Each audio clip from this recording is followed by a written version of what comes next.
लोकसभा चुनाव 2024 के नतीजे आ गए। उसके बाद सरकार भी बन गई। सरकार भले ही गठबंधन की हो, लेकिन इसकी भविष्यवाणी भारत जोड़ो अभियान के संयोजक योगेंद्र यादव ने बहुत पहले ही कर दी थी। सरकार बन चुकी है, तो अब सबसे बड़ा सवाल ये है कि आखिर इसका तीसरा कार्यकाल कैसा होगा, किस तरीके से ये सरकार चलेगी, किन किन मुद्दों पर बात होगी, और पिछले 10 सालों में जिस तरीके से सरकार ने एक खास वर्ग को लेकर टिप्पणियां की हैं, क्या वो इस कार्यकाल में होंगी या नहीं होंगी।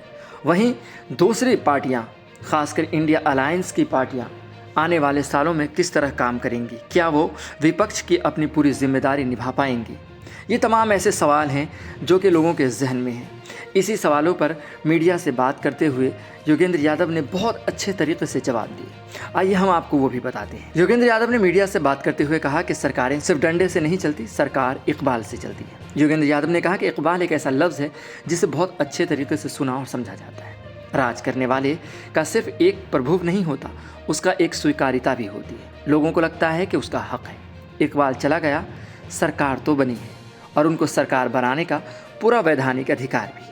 नंबर्स है, मैंडेट नहीं है, सरकार है, इकबाल नहीं है। योगेंद्र यादव ने बात करते हुए कहा कि अगर आप बीजेपी के वोट पर नज़र डालें तो आपको पता चलेगा कि पूरे भारत में इनको वोट का नुकसान तो हुआ है, और उसकी वजह यह है कि जनता इससे असंतोष है। आप कह सकते हैं कि जनता इनसे उब गई है, इसीलिए इस वोट में कमी आई। आंध्र प्रदेश के हवाले से योगेंद्र यादव ने बात करते हुए कहा कि कहीं ना कहीं आंध्र प्रदेश में इनकी मिट्टी पलीत तो हुई है। साउथ ने इनको बचा लिया है, लेकिन कहीं ना कहीं इनकी मिट्टी पलीत इस जाविये पर हुई। वहीं मुस्लिम समुदाय पर मीडिया से बात करते हुए योगेंद्र यादव ने कहा कि मुस्लिमों को कहीं ना कहीं पिछले कुछ सालों में बहुत मुश्किलें हुई और आगे भी होंगी, मगर इस बार उतना नहीं होगा जितना अब तक उनको हुआ है, क्योंकि अब गठबंधन की सरकार है और उन्हें इन मुद्दों पर बात करने या उन मुद्दों पर सवाल उठाने पर सोचना ज़रूर होगा। वहीं आगे बढ़ते हुए योगेंद्र यादव कहते हैं कि देश का हर शख्स अल्पसंख्यक है, इसलिए उसे अपनी लड़ाई खुद लड़नी होगी। वहीं योगेंद्र यादव ने क्या मीडिया पर तनकीद करते हुए कहा कि मीडिया ने जानबूझकर गलत खबरें दिखाई।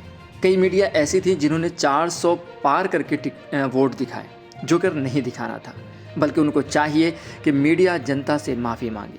उन्होंने आगे कहा कि अगर मीडिया पिछले कुछ महीनों पहले ही अगर उसने ये दिखा दिया होता कि सरकार इस बार पूरी तरीके से सत्ता में नहीं आ रही है, तो ये जो आंकड़े इस बार एनडीए को मिले हैं शायद ये भी नहीं मिलते, बल्कि उससे और भी कम हो जाते। वहीं दूसरी जगह योगेंद्र यादव कहते हैं कि शायद बीजेपी को 190 सीट लाना भी मुश्किल होता। वहीं इंडिया अलायंस की बात करते हुए योगेंद्र यादव ने कहा कि इंडिया अलायंस ने खुद को रिप्रेजेंट किया है, मगर वहीं कहीं ना कहीं रिप्रेजेंट करने में कमी रह गई। शायद वो जनता के मुद्दों को सही से समझ नहीं पाई या वो खुद को समझा नहीं पाई, लेकिन अगर समझा पाती तो वो ज़्यादा से ज़्यादा सीट लाती और हत्ता के 265 से भी वो आगे बढ़ जाती। वहीं क्षेत्रीय पार्टियों पर भी योगेंद्र यादव ने कहा कि क्षेत्रीय पार्टियां जो हैं वो देश के लिए बहुत ज़रूरी हैं। वहीं योगेंद्र यादव ने राहुल गांधी पर भी बात की। उन्होंने कहा कि राहुल गांधी ने खुद को मनवाया है। उन्होंने नफरत के इस दौर में मोहब्बत की दुकान खोलकर लोगों को बताया कि अब भी मोहब्बत जिंदा है। वहीं योगेंद्र ने राहुल पर और मजीद बात करते हुए कहा कि राहुल को अभी अपने ऊपर काम करने की ज़रूरत है, खासकर उस पार्टी के सामने काम करने की ज़रूरत है जो पार्टी अपने 24 घंटों में से 26 घंटे सियासत करती है, और अगर उनको इस सियासत से आगे बढ़कर देश के लिए कुछ करना है तो मेहनत तो करनी होगी। ऐसे ही देश और दुनिया की खबरों के लिए देखते रहें सहारा समय का समय डिजिटल।